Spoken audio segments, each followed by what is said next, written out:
Sean todos muy bienvenidas y bienvenidos a Estado Presente, Diálogos por la Niñez y Adolescencia, un programa que estamos haciendo acá desde ANTRAP, donde conversaremos de algunas políticas públicas que impactan directamente en este país. Soy Carla Zúñiga. Hola amigos y amigas que nos están escuchando en este momento. Como bien indicó Carla, este es nuestro primer capítulo de la Asociación Nacional de Trabajadores de Protección. En este día tenemos a un invitado especial, Carlos Soto, quien es el coordinador de la Unidad de Evaluación Formativa y el Acogimiento de la región metropolitana. Muchas gracias, Carlos, por estar acá con nosotros presentes en este primer capítulo de, como muy bien dijo Carla, del programa Estado Presente, un programa de conversación, un programa ameno y un programa de discusión de las políticas públicas a nivel nacional. Carlos, muy bienvenido. Para quienes no están familiarizados con el tema de las familias de acogida, se confunde un poco a veces, ¿no? Se confunde con la adopción, se confunde con los apadrinamientos. ¿Nos podrías contar un poquito por qué es tan relevante esto para los trabajadores y trabajadoras? Sí, yo quiero agregar algo. Yo hoy día busqué en Google UEFA con doble A y lo único que me apareció fue la Copa de Europa. Sí, pasa. Después busqué UEFA Servicio y no me apareció nada en la internet. Por lo tanto, dijimos con Carla, cuando quisimos hacer este primer programa, ahí hay un déficit. Y por lo tanto, la ciudadanía, la comunidad que quiere ser parte de estos procesos de acogimiento y adopción, ¿cómo puede buscar la información? ¿Dónde tiene que recurrir? ¿Por qué no está masificada, digamos, esta temática a nivel nacional? Así que hay varias preguntas que están inmersas en la consulta que te hace Carla Zúñiga. Bueno, primero que todo, saludarles, agradecerles cariñosamente la invitación a este primer programa. No tenía idea que era el primer programa. Muy contento de estar acá para hablar acerca de los temas que nos convocan y particularmente el tema de familias de acogida, mirar un poquito todo lo que están acá de alguna manera señalando aquí los compañeros. A ver, hay que partir diciendo que la UEFA es una unidad que se creó como tal, que tiene poquito tiempo de creación, no tiene más allá de 2 años. Esto partió por ahí por agosto del 2023, y donde de alguna manera se hizo una reconversión interna al interior del servicio. Había antes un programa que era captación de familia de acogida y se reconvirtió para que de alguna manera pudiera encargarse de la captación, valga la redundancia, de familias de acogida y de familias de adopción. Y a contar del año 2025 nosotros estamos dedicados, diría yo, como dispositivo de la política pública para evaluar específicamente a las familias interesadas en acoger y por otro lado también llevar a cabo procesos de adopción. ¿Y por qué es tan importante, creo yo, la UEFA? Bueno, fundamental porque de alguna manera reafirma, creo yo, el compromiso de la política pública con precisamente las familias de acogida y las familias en contexto de adopción, dado que yo diría que es una unidad que no tenemos precedente previo, ¿no? Yo diría que es la primera unidad que, como tal, diría yo, existe en nuestro país y que cumple, digamos, esta función. Entonces, por eso es sumamente importante, diría yo, porque además, luego de toda la crisis de la década pasada del Servicio Nacional de Menores, por todos conocida, se le intenta dar un impulso desde el Servicio de Protección a todo lo que es el área de cuidado familiar. Entonces, ahí de alguna forma estamos tratando de impulsar esto. Bueno, y Felipe señalaba de muy buena manera, ¿no? ¿Qué pasa? Que pareciera que no nos conocemos mucho. Bueno, yo creo que tiene que ver con muchos factores, pero principalmente la etapa incipiente en la cual estamos. Diría yo que como política pública el acogimiento familiar fundamentalmente es algo que se le está dando impulso desde el año 2021 recién. Yo diría que han habido distintas dificultades, muchas dificultades que creo yo que también son heredadas del anterior sistema, diría yo, del Servicio Nacional de Menores, que de alguna manera esta política estaba muy, diría yo, ensombrecida por otra, ¿no? Entonces, precisamente lo que nosotros requerimos es una mayor difusión. Por eso cada vez que nos invitan a alguna radio, a algún medio de comunicación, a algún contexto comunitario a hablar de esto, nosotros vamos felices porque nuestra idea es que evidentemente haya más familias que se interesen por este tema.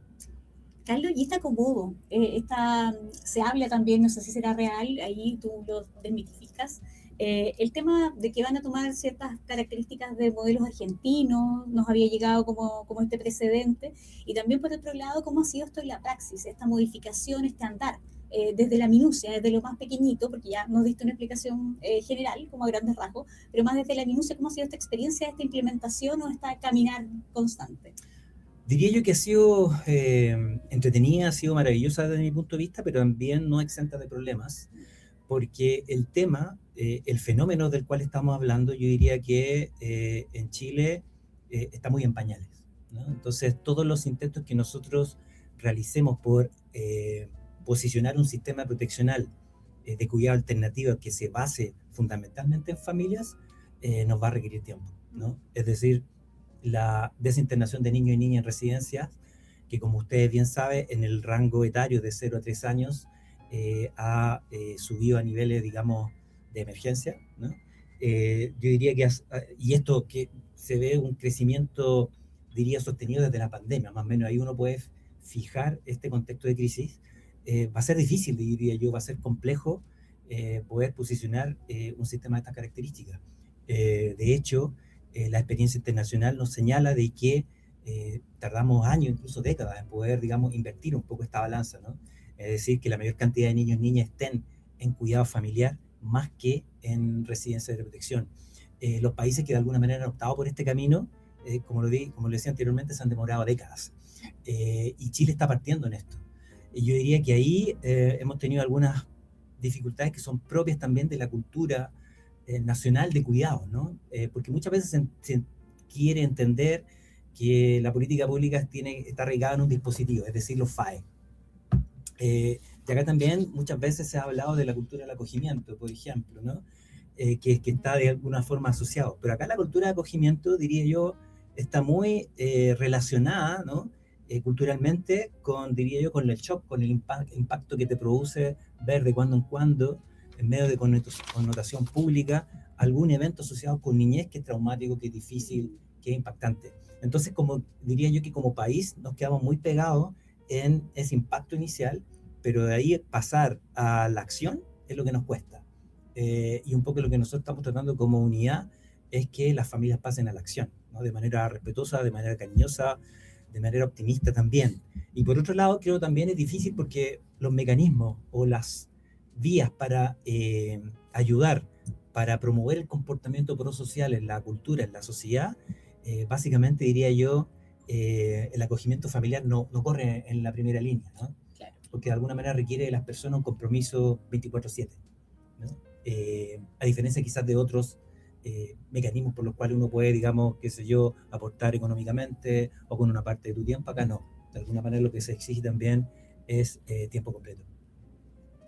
Entonces yo diría que por ahí van un poquito las dificultades que hemos tenido, y particularmente en la difusión, ¿no? En la difusión, porque muchas veces se entiende también que la adopción es un poco parecido al acogimiento, que muchos niños y niñas, por ejemplo, no tienen la posibilidad de reinsertarse sociofamiliarmente, lo cual es una realidad. En Chile, las tasas de reunificación familiar de los niños que ingresan al sistema proteccional son bajas, y ahí nos ponen, diría yo, en el dilema, ¿no? En esta otra dificultad que de alguna forma vemos, y que es la falta de apoyo por parte del intersector, ¿no? Vale decir, salud, educación, de alguna forma generar un paraguas de protección social en la familia y en los niños que impida, diría yo, que aumente esta situación de vulneración de derechos. Carlos, y en ese sentido, como tú nos estás hablando de algunas fallas en el intersector, y también viendo lo que tú estás comentando de la observancia internacional de lo que han llevado otros países, me imagino europeos, ¿cómo tú ves el ente rector de nuestro servicio, donde entiendo recién en 2026 van a tener un espejo a nivel nacional que puede hacer una bajada de las políticas desde el servicio? Entonces tengo dos preguntas ahí instaladas. Primero, ¿cómo se hace la bajada desde el servicio, o cuál es tu crítica que se hace desde la propia institucionalidad para mejorar la perspectiva hacia la comunidad de lo que es la unidad de evaluación formativa, para que la comunidad se pueda acercar? Segunda pregunta, que te la dejo instalada, es ¿hacia qué público están mirando ustedes como unidad de evaluación formativa porque uno podría pensar, claro, están mirando a un público con mayores recursos educacionales, económicos, y quizás puede estar quedando como otro público fuera, como una discriminación económica o social, o me lo puedes desmentir. Y como tercera pregunta, ¿cómo conversa la unidad de evaluación formativa con lo que está proponiendo el proyecto país del presidente José Antonio Kast? Súper interesante tu pregunta ahí, ¿no? Hay varias, digamos, premisas de las cuales uno puede, digamos, hacerse cargo. Pero lo primero diría yo, nosotros tenemos dificultades estructurales, ¿no? Como país en lo que es protección y promoción de derechos. Eso es indudable. Y eso ha sido de alguna manera también refrendado por organismos internacionales, ¿no? Por algo, de alguna forma, existe el servicio. Tenemos una ley de garantías que todavía no tiene, por así decirlo, financiamiento. Tenemos una serie de otra cantidad de instrumentos que diría yo van bien encaminados, pero cuya implementación ha sido lenta. A estas dificultades estructurales yo de alguna manera también sumaría, aparte de todos estos fenómenos culturales de los cuales hemos estado hablando, el problema que radica fundamentalmente en la falta de dispositivos que de alguna forma coayuden en los temas de infancia, ¿no? Hay una corresponsabilidad, estoy hablando salud, educación, cultura, deporte, recreación, ¿no?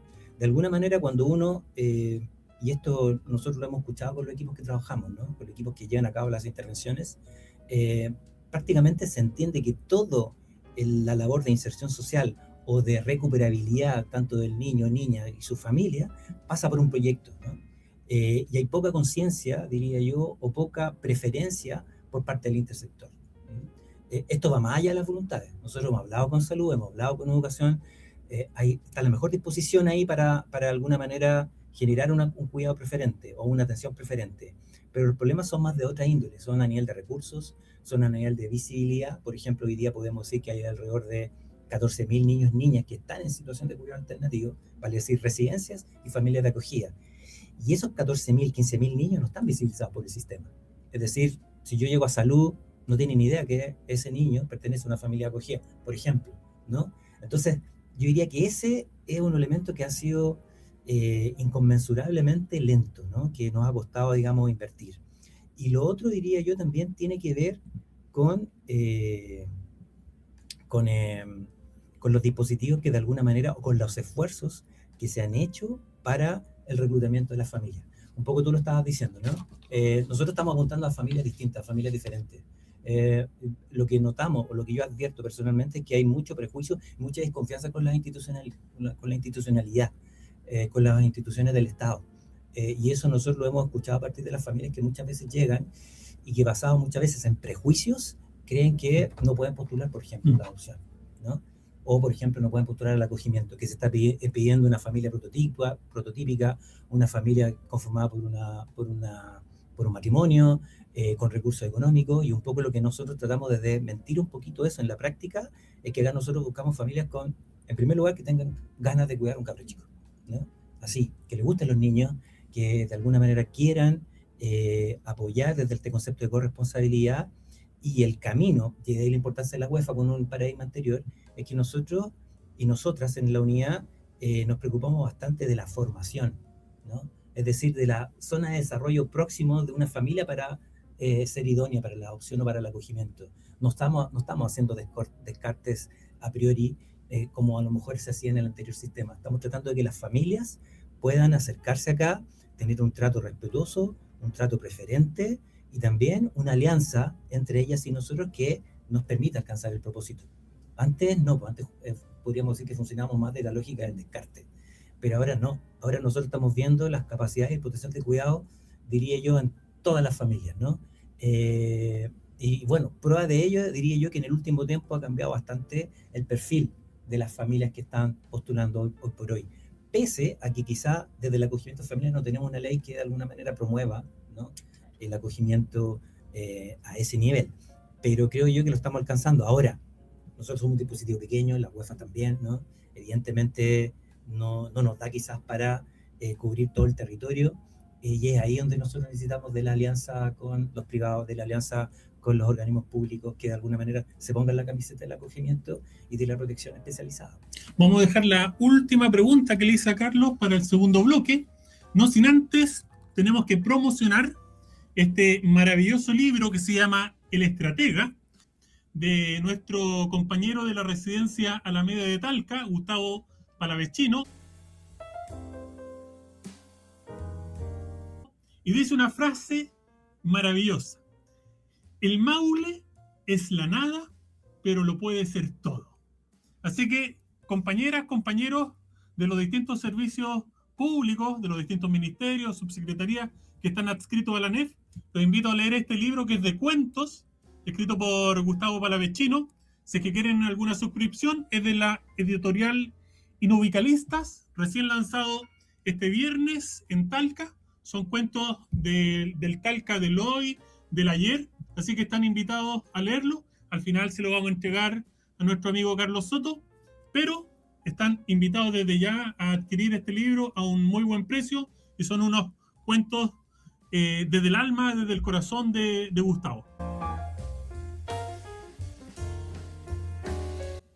Así que, Carlos, nos queda una pregunta que es bastante interesante, que es cómo conversa lo que son las unidades de evaluación formativa con lo que fue el programa, o lo que es el programa de gobierno de José Antonio Kast, que tenía en su plataforma variadas propuestas, tanto para las familias de acogida como para la unidad de evaluación formativa, que esperamos que efectivamente se puedan materializar. ¿Tú cómo ves esa proyección?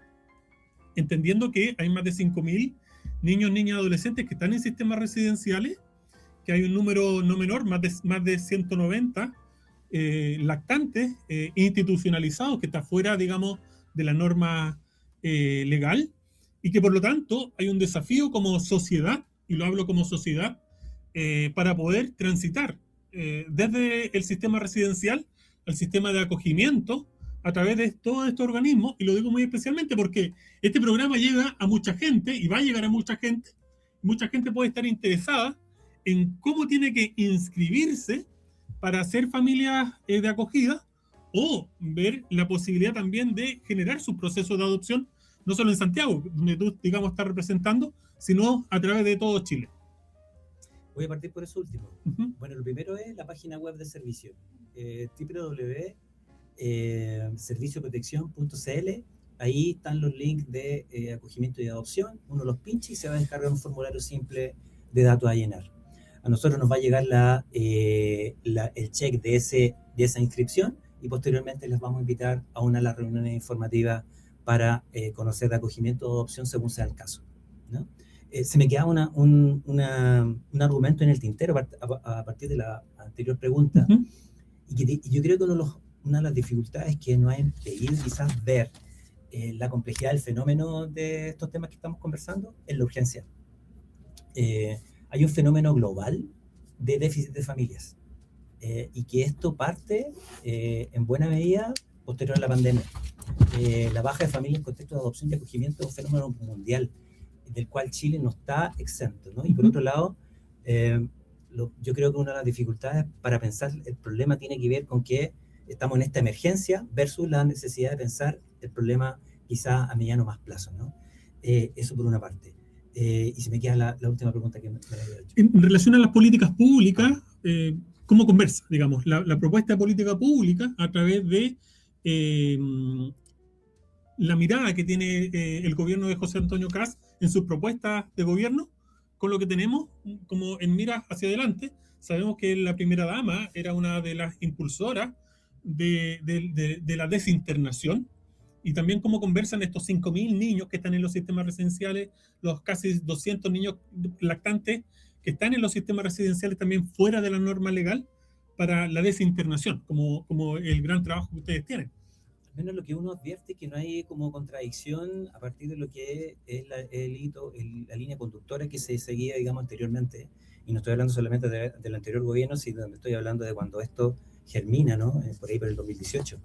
Que precisamente cuando se gatilla la crisis Sename. Ahí uno ve una continuidad, un poco lo que nosotros como EFA tratamos de relevar son los resultados a partir de la evidencia, ¿no? Lo que de alguna manera la academia y la experiencia también de alguna forma nos está entregando, y que la línea de desinternación va por la línea de promover precisamente mejores estándares en la línea de acogimiento familiar y por otro lado de acogimiento residencial, ¿no? Y ahí es donde yo no advierto quizás grandes brechas o distancias, porque claramente la evidencia que tenemos de muchos años es contundente en la materia, ¿no? Y ahí quizás se podrán dar algunos énfasis, pero de alguna manera lo que nosotros advertimos es poner el énfasis fuerte en el cuidado familiar, independiente de la característica o la tipología de esa familia, y por otro lado generar todas las condiciones sociales que permiten el sostenimiento de ese cuidado, ya sea temporal o definitivo, de las familias, porque los niños y niñas que se insertan vía acogimiento o adopción van a tener un sinnúmero de necesidades y un sinnúmero de necesidades de apoyo para que precisamente se puedan administrar bien y cumplamos el propósito, ¿no? Y no se entienda de que el niño llegue a una familia acogida o llegue a una familia adoptiva y tenemos buena parte del recorrido realizado. No es así. Carlos, en realidad, bueno, ha sido una conversación que da para mucho más. Nos gustaría después ir complementando esto, pero bueno, tenemos tiempos acá dentro de todo. Agradecer la instancia, toda tu disposición. Quedamos muy ávidos de seguir conociendo mucho más sobre este tema. Y solamente para dejarlo instaurado, ¿qué podemos hacer nosotros los trabajadores finalmente? Hemos recibido visitas de tu unidad, han hecho un trabajo, pero como tú dices, nunca es suficiente. En una palabra, si pudieras definir qué nosotros podemos hacer, o una frase, para no ser tan exigente, como trabajadores, ¿qué podríamos hacer para colaborar con esto? Que sea una caja de resonancia en el mensaje. Nosotros como funcionarios del servicio, funcionarias, podemos de alguna manera llegar más allá a través de nuestros círculos cercanos.